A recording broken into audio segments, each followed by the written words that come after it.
Menanti janji Jokowi. Muhammad Khirsin.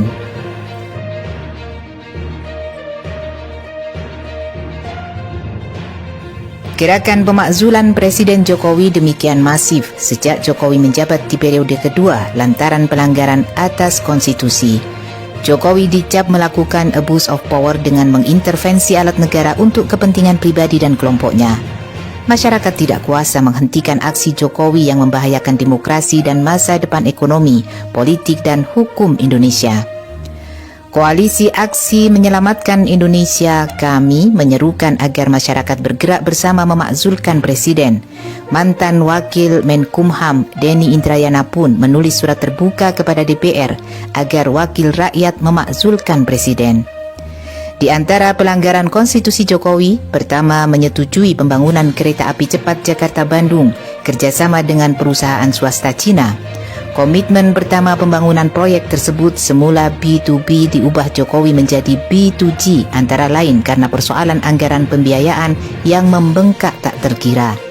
Disinyalir Jokowi minta masyarakat maklum soal long span LRT yang salah desain.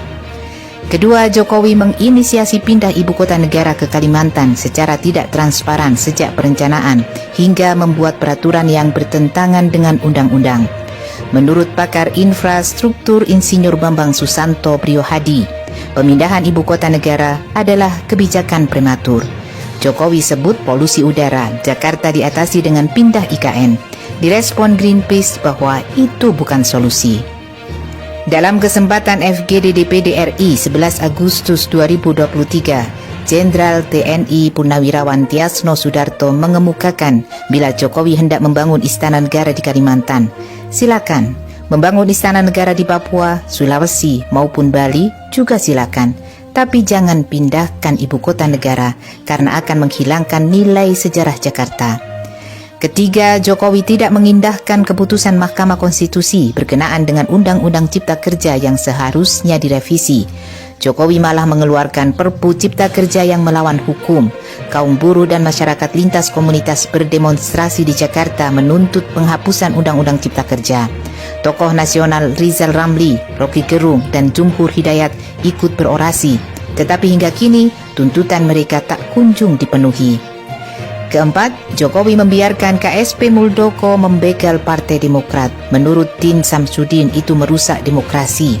Mahkamah Agung memutuskan menolak peninjauan kembali soal konflik kepengurusan Partai Demokrat yang diajukan Muldoko. Kelima, sekian banyak janji Jokowi yang belum ditepati. Di antaranya janji penguatan KPK, stop utang luar negeri, janji persulit investasi asing, kabinet diisi profesional, tidak bagi-bagi jabatan, cetak 3 juta lahan pertanian, pertumbuhan ekonomi 8%, janji dolar 10.000.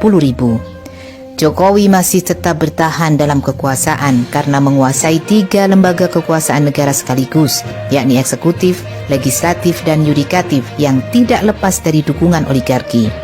Pohon yang rapuh akan roboh dengan sendirinya. Jokowi masih punya kesempatan untuk menentukan pilihan.